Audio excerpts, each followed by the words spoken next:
Hello दोस्तों, आज की इस कहानी में आप सभी का स्वागत है। मुझे आज भी वह दिन याद है, वह शाम जब बारिश पड़नी शुरू हुई थी और फिर रुकने का नाम ही नहीं ले रही थी। पूजा उस समय 18 साल की थी और मेरे पास ट्यूशन पढ़ने आती थी। उस दिन वह अपने घर नहीं जा पाई थी। उसके पापा ने मुझे फोन करके कहा, क्या पूजा आपके घर आपके पास ही रुक सकती है? बारिश के कारण इधर आने का कोई रास्ता नहीं है और सुबह तक भी साफ नहीं होगा। मैंने कहा ठीक है। हालांकि मुझे पता था कि मम्मी घर पर नहीं है, वे शादी में गई थी। मुझे पर तो जैसे भूत सवार हो गया था। मैं पूजा को देखकर थोड़ा असहज था, पर उसे यकीन दिलाया कि वह चिंता ना करे। वो मुझे कुछ अजीब नजरों से देख रही थी, लेकिन मैं उसे बताने से बच रहा था कि मम्मी घर पर नहीं है। पूजा के पापा ने दोबारा फोन किया तो उसने उनसे झूठ बोल दिया कि आंटी घर पर ही है। उसने कहा, आप चिंता ना करें, सुबह जब रास्ता साफ हो जाएगा तब मैं खुद आ जाऊंगी। पूजा को रात में मेरे साथ रुकने की बात सोचकर मुझे अजीब सा महसूस हो रहा था। जब वह मेरे पास से गुजरती तो उसकी खूबसूरती मुझे पागल कर देती। पूजा घर में ऐसे घूम रही थी जैसे ये उसी का घर हो। वो बहुत खुश नजर आ रही थी। मैंने उसे अपने भाई के कपड़े दे दिए और कहा, तुम कपड़े बदल लो, तब तक मैं कुछ खाने के लिए बनाता हूँ। जब वो कपड़े बदलकर मेरे रूम से बाहर आई तो उसने गुलाबी रंग की शर्ट पहन रखी थी और मैं उसे देखता ही रह गया। उस पर लगी जाली से उसका गोरा बदन झलक रही थी। उसकी लंबे कद और आंखें बड़ी बड़ी थी। वो किसी राजकुमारी से कम नहीं लग रही थी। वो मुझे एक टक देख रही थी, जैसे पूछ रही हो कि वह कैसी लग रही है। मुझे एहसास हुआ कि वो मेरी तरफ देख रही है और मैं उसकी तारीफ में खुला मुंह लिए उसे देख रहा था। अचानक मैंने चौंक कर दूसरी तरफ देखते हुए कहा, पूजा तुम दाल खाती हो या नहीं? मैं तड़का लगा रहा हूँ। दाल और रोटी तैयार करते समय मेरा ध्यान कहीं और था। तभी पूजा ने आगे बढ़कर मेरे दोनों हाथों को अपने हाथ से पकड़ लिया और बोली, अरे सर आप रहने दीजिए, मैं बना देती हूँ। उसने चाकू मेरे हाथ से लिया और उसके छूने से मेरे शरीर में एक अजीब सी गर्माहट भर गई। मैं चुपचाप एक तरफ बैठ गया। पूजा ने मुस्कुराते हुए कहा, चिंता मत कीजिए, मेरी माँ ने मुझे खाना बनाना अच्छे से सिखाया है। हम दोनों ने मिलकर खाना खाया और खाते खाते बहुत सारी बातें की। मुझे आज पता चला कि पूजा सिर्फ प्यारी है बल्कि बहुत बातूनी भी है। वरना पहले तो वह आती, पढ़ती और चली जाती थी। हमने काफी बातें की और फिर अपने अपने कमरे में सोने चले गए। बाहर बारिश और बिजली की गड़गड़ाहट हो रही थी, मानो तूफान आया हो। लेकिन मेरे भीतर उठने वाला तूफान उससे कम नहीं था। मुझे नींद नहीं आ रही थी और बार बार पूजा की याद आ रही थी। मेरा मन कर रहा था कि मैं उठकर उसके पास जाऊं और अपनी बाहों में भर लूं, लेकिन हिम्मत नहीं जुटा पा रहा था। तभी दरवाजे पर खटखटाने की आवाज आई। मुझे पता था ये पूजा ही है, क्योंकि घर में और कोई नहीं था। मैंने झट से दरवाजा खोल दिया।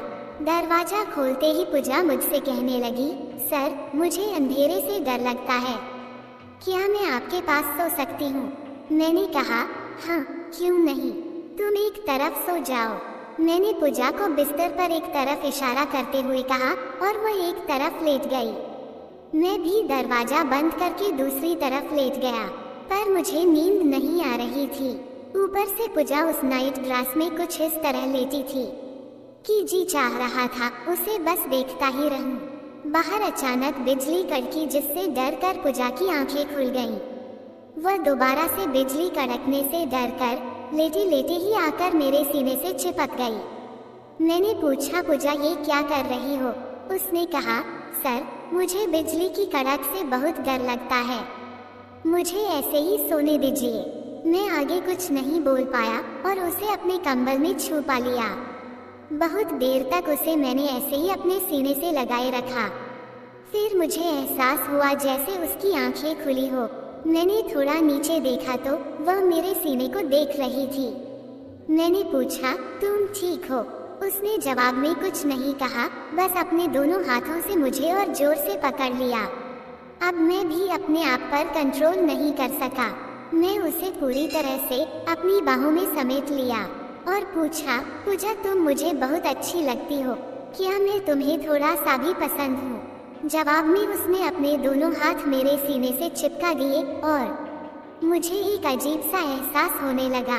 उसकी गर्म सांसें मुझे और भी बेचैन कर रही थी। ठंडी रातों में बाहर का मौसम भी बहुत ठिठुरन भरा था, लेकिन अंदर जैसे आग सी लगी हुई थी। अब मुझसे और भी सब्र नहीं हो पा रहा था। मेरे होंठ तेजी से मेरे और पूजा के बीच की हर बाधा को हटाने लगा था। हम दोनों एक दूसरे के इतने करीब आ गए थे जैसे पति पत्नी होते हैं। पूजा को अधिक जोर देने पर उसकी चीखें निकल गई, तो मैंने खुद को संभालने की कोशिश की। मुझे लगा पूजा भी इसमें पूरी तरह से डूब चुकी है और उसे भी आनंद आ रहा है, तो मैं अपनी मनमर्जी से करने लगा। पूजा इस अवस्था में बोली, सर आप मुझे पहले से ही पसंद हैं, पर डर और संकोच के कारण कभी बता नहीं पाई। उसकी यह बातें मुझे और भी व्याकुल कर रही थी। इसके बाद पूजा कुछ नहीं बोल सकी और बस मेरी आवाजें कमरे में गूंजने लगी। कुछ देर बाद उसकी हाथों की पकड़ ढीली हो गई और वह शांत हो गई, और 2 मिनट बाद ही मैं भी आनंद की चरम सीमा पर पहुंच गया। मुझे जिंदगी का असली मतलब यही लगा। कुछ देर इस अवस्था में रहने के बाद हम वापस कंबल में चले गए। उसके बाद कई बार कमरे में तूफान आया और गया। हम सोते फिर जागते, फिर सोते, और इस तरह सुबह हो गई। मुझे सुबह उठकर थोड़ी शर्मिंदगी हो रही थी। पूजा भी मुझसे आंखें नहीं मिला पा रही थी और उसे चलने में भी थोड़ी दिक्कत हो रही थी। उसके पिता उसको लेने आ गए। उसके पिता बिना कुछ कहे चले गए और फिर कभी नहीं आए। मैं पूजा से मिलने के लिए तड़प रहा था। जब वह 2 दिन तक नहीं आई तो मैं उसके घर गया और पता चला कि वह पढ़ने के लिए इलाहाबाद चली गई है। मुझे बहुत अजीब लगा। अगर उसे मैं पसंद नहीं था तो बता देती, क्यों मुझे आगे बढ़ने दिया? मैं उदास हो गया, लेकिन मैं कुछ कर नहीं सकता था। कुछ समय ऐसे ही बीतने के बाद मैं अपनी पढ़ाई में ध्यान लगाने लगा। मैंने ट्यूशन पढ़ाना भी छोड़ दिया था। कई सालों की मेहनत के बाद मुझे एक प्रतिष्ठित कॉलेज में प्रोफेसर की नौकरी मिल गई। 5 साल बाद एक दिन जब मैं कॉलेज के गेट पर पहुंचा, तो मैंने देखा कि गेट पर एक जाना पहचाना चेहरा खड़ी थी। पास जाकर देखा तो वह पूजा थी। उसने हमारे कॉलेज में ही एडमिशन लिया था। मैंने ड्राइवर को रोकने के लिए कहा और पूजा के पास गया। वो मुझे देखकर चौंक गई और कहने लगी, सर आप यहाँ। मैंने उसका हाथ पकड़ा और कहा, पूजा तुम कहाँ चली गई थी? मैंने तुम्हें हर जगह ढूंढा। अगर तुम्हें कुछ बुरा लगा था तो मुझे बता सकती थी।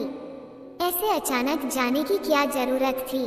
पूजा ने धीरे से कहा, सर मुझे कोई शर्मिंदगी नहीं थी। मैं आपको प्यार करती थी और जो भी हुआ हम दोनों की मर्जी से हुआ था। मैंने पूछा, अगर प्यार था तो तुम क्यों भाग गई? पूजा ने कहा, उस वक्त मैं ये सब स्वीकार नहीं कर पाई। मुझे डर था कि अगर पापा को पता चला तो क्या होगा। बस इसी डर से मैं वहाँ से चली गई। लेकिन घर आकर मुझे एहसास हुआ कि मैं आपको कितना चाहती हूँ। पर तब तक बहुत देर हो चुकी थी। मैंने जल्दी से पूछा, तो क्या तुम अभी भी मुझसे प्यार करती हो? पूजा ने नीचे देखा और चुप रही। मैंने समझ लिया और कहा, ठीक है, मैं तुम्हारे पिताजी से तुम्हारी शादी की बात करूँगा। अब बताओ तुमने कौन सी कोर्स में एडमिशन लिया है? मैं तुम्हें छोड़ देता हूँ। पूजा ने कहा, सर मैंने किसी कोर्स में एडमिशन नहीं लिया है। मैं बस आपसे मिलने आई थी। मेरी पढ़ाई पूरी हो चुकी है और मैं इलाहाबाद के एक स्कूल में टीचर हूँ। घर आई थी, सोचा आपसे मिल लूं। मेरे चेहरे पर मुस्कान आ गई। वर्षों की मेहनत और इंतजार का फल आज मेरे सामने था। 2 दिन बाद मैं और मेरी माँ पूजा का रिश्ता लेकर उसके घर पहुँचे।